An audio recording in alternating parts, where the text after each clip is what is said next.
앞에서 경외함으로 주께 홀로 섭니다. 성도 여러분 안녕하십니까? 6월 4일 수요일 묵상과 기도의 시간을 시작하겠습니다. 하늘의 기쁨이 오늘 우리들의 모든 걸음 가운데에 풍성히 넘치기를 축복합니다. 주님께서 주시는 은총의 말씀은 역대상 5장 1절로부터 6장 81절의 말씀입니다. 내용이 많다 보니까 중요한 부분을 발췌해서 성경을 읽도록 하겠습니다. 이스라엘의 장자 르우벤의 아들들은 이러하니라. 르우벤은 장자라도 그의 아버지의 침상을 더럽혔으므로 장자의 명분이 이스라엘의 아들 요셉의 자손에게로 돌아가서 족보의 장자의 명분대로 기록되지 못하였느니라. 유다는 형제보다 뛰어나고 주권자가 유다에게서 났으나 장자의 명분은 요셉에게 있으니라. 이스라엘의 장자 르우벤의 아들들은 하녹과 발루와 헤스론과 갈미요. 갓 자손은 르우벤 사람을 마주대하여 바산 땅에 거주하면서 살르가까지 다다랐으니 우두머리는 요엘이요 다음은 사밤이요 또 야네와 바산의 산 사밧이요. 르우벤 자손과 갓 사람과 므낫세 반지파에서 나가 싸울 만한 용사 곧 능히 방패와 칼을 들며 활을 당겨 싸움에 익숙한 자는 44,760명이라. 그들이 하갈 사람과 여두루와 나비스와 노답과 싸우는 중에 도우심을 입었으므로 하갈 사람과 그들과 함께 있는 자들이 다 그들의 손에 패하였으니 이는 그들이 싸울 때 하나님께 의뢰하고 부르짖음으로 하나님이 그들에게 응답하셨습니다. 그들이 대적의 짐승 곧 낙타 5만 마리와 양 25만 마리와 나귀 2천 마리를 빼앗으며 사람 10만 명을 사로잡았고 죽임을 당한 자가 많았으니 이 싸움이 하나님께로 말미암았습니다. 그들이 그들의 땅에 거주하여 사로잡힐 때까지 이르렀더라. 그들이 그들의 조상들의 하나님께 범죄하여 하나님이 그들 앞에서 멸하신 그 땅 백성의 신들을 간음하듯 섬긴지라.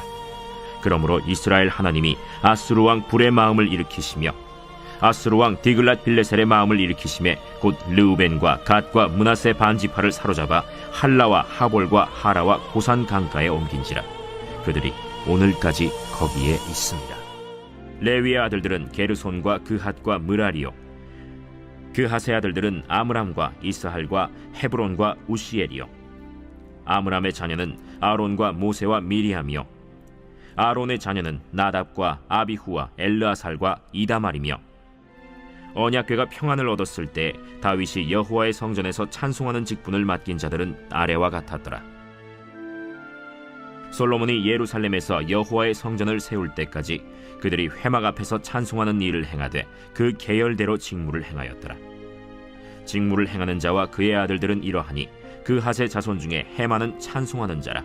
그는 요엘의 아들이요 요엘은 사무엘의 아들이요 사무엘은 엘가나의 아들이요 엘가나는 여로함의 아들이요 여로함은 엘리엘의 아들이요 엘리엘은 도아의 아들이요 도아는 숲의 아들이요 숲은 엘가나의 아들이요 엘가나는 마하스의 아들이요 마하스는 아마세의 아들이요 아마세는 엘가나의 아들이요 엘가나는 요엘의 아들이요 요엘은 아사랴의 아들이요 아사랴는 스바냐의 아들이요 스바냐는 다핫의 아들이요 다핫은 아실의 아들이요 아실은 에비아삽의 아들이요 에비아삽은 고라의 아들이요 고라는 이스할의 아들이요 이스할은 그핫의 아들이요 그핫은 레위의 아들이요 레위는 이스라엘의 아들이라.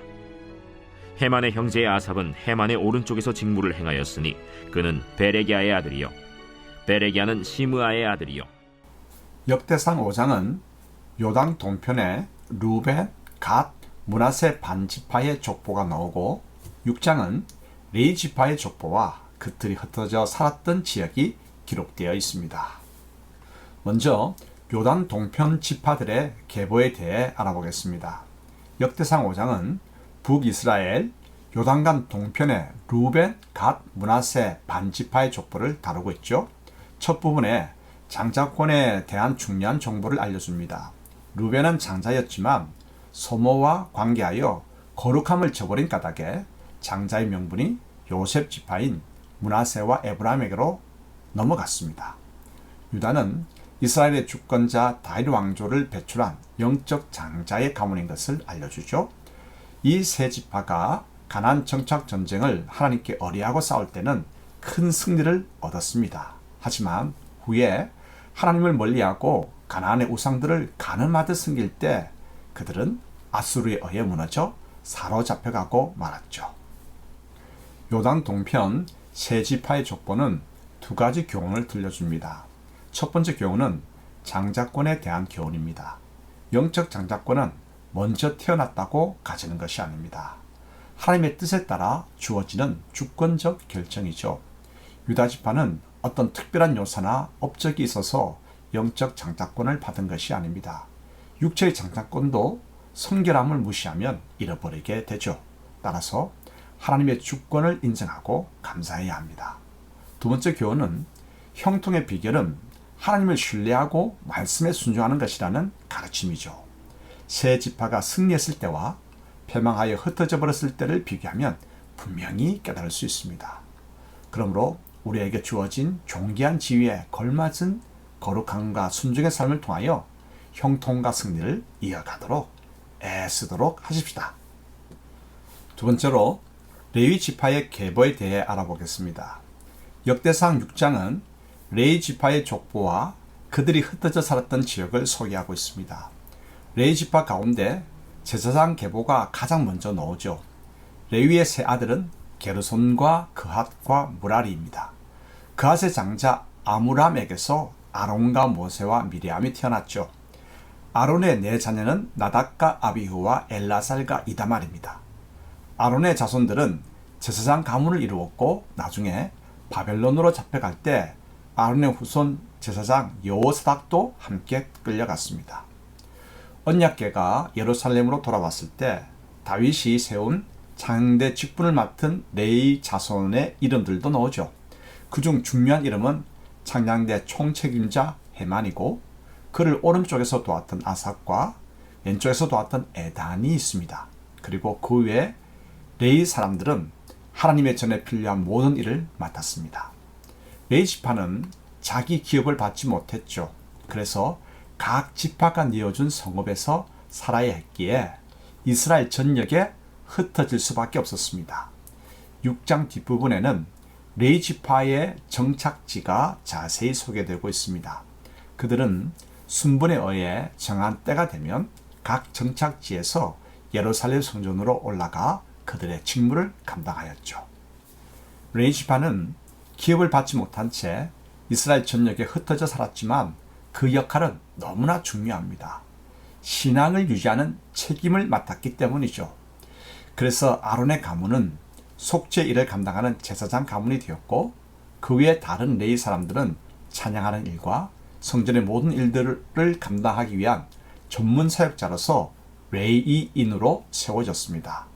이들 제사장과 레위인은 이스라엘 백성의 신앙을 책임지기 위해서 이스라엘 전 지역으로 흩어져 살았습니다. 신앙의 도전과 결심은 어디에서 가장 뜨겁게 일어나겠습니까? 아무래도 제사가 이루어지는 예루살렘 성전 현장이 가장 뜨겁지 않겠습니까?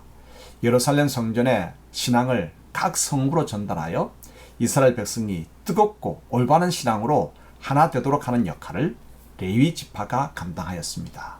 그래서 포로로 잡혀갈 때도 제사장 아론의 후손 여호사닥이 제사장으로 바벨론에 함께 끌려갔습니다.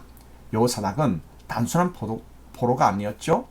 그에게는 바벨론의 포로로 끌려간 유다 백성의 신앙을 유지해야 할 사명이 있었습니다.